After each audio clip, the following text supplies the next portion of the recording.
आपको हिम्मत दो, अपने आप को ज्ञान आधार से मजबूत करो और परमात्मा को पहचानो। उस कागज वाली नकली फोटो को अपने घर से बाहर निकालो भाई और बहनों। इस फोटो को बाहर निकाल दो जितना जल्दी हो सके उतना, और साथ संगति से जुड़ जाओ। 2024 शुरू हो चुका है। अब आगे आगे परिस्थितियां बिगड़ेंगी, दुनिया में शांति का नामो निशान नहीं रहेगा।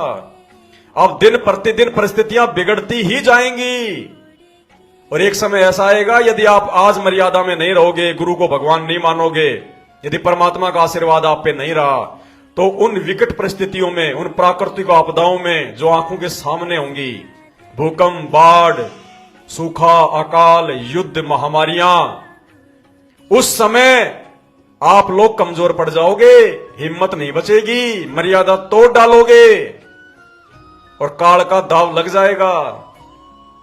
और अगर साथ संगति से जुड़े रहोगे, गुरु को भगवान मानोगे, मर्यादाओं में रहोगे, तो भैया परमात्मा साथ रहेगा। कदम कदम, पल पल परमात्मा टूटने नहीं देगा। क्योंकि विकट परिस्थितियां तो होंगी, दुनिया भयंकर संकट में आएगी।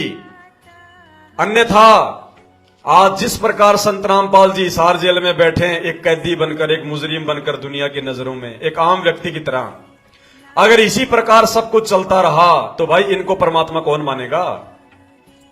अरे हिसार जेल में वो कैदी, वो पुलिस वाले, वो ही इनको परमात्मा नहीं मान रहे। इस स्थिति में, इस हाल में उनको वो एक सच्चा संत भी नहीं मान रहे। भगवान तो कोसों दूर की बात है। तो ये दुनिया कैसे मानेगी। और इन्होंने मनवाना, इन्होंने पूरी दुनिया में अपने आप को भगवान मनवाना है। पूरी दुनिया में इनके ज्ञान का डंका बजेगा, इनके अलावा कोई दूसरा भगवान नहीं होगा।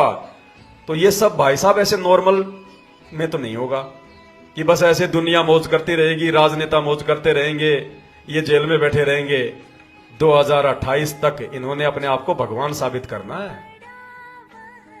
दुनिया इनके चरण चाटेगी, चरण जान बचाने के लिए। तो भैया कुछ तो होगा और भयंकर होगा, भयंकर। और उस भयंकर समय में भक्तों के भी दिल दहलाएंगे।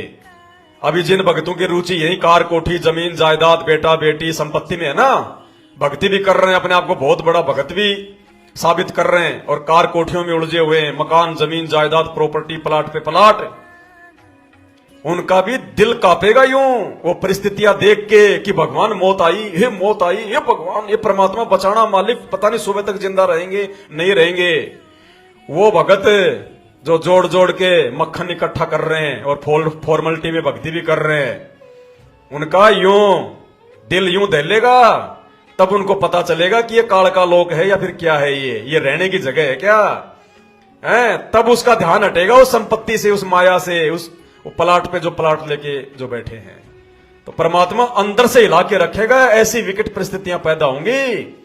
अरे दुनिया के तो छोड़ो, भगत हिल जाएंगे। भगत इक्के दुक्के भगत दिखाई देंगे, इक्के दुक्के भगत।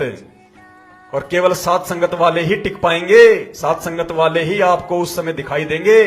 बाकी ये मर्यादा तोड़कर स्टेडियम बनाने वाले, इनको पात्रों को पैसा देने वाले, रक्तदान, दे दान करने वाले, इस दाढ़ी मूछ वाले नकली भगवान को भगवान मानकर पूजने वाले, आश्रमों में इसका प्रकट दिवस मनाने वाले, ये उस समय दिखाई भी नहीं देंगे। ये उस समय ऐसे गायब हो जाएंगे जैसे गधे के सिर से सींग गायब हो जाते हैं। क्योंकि हिम्मत ही नहीं बचेगी, मर्यादा नहीं रहेगी, तो भगवान का आशीर्वाद नहीं होगा।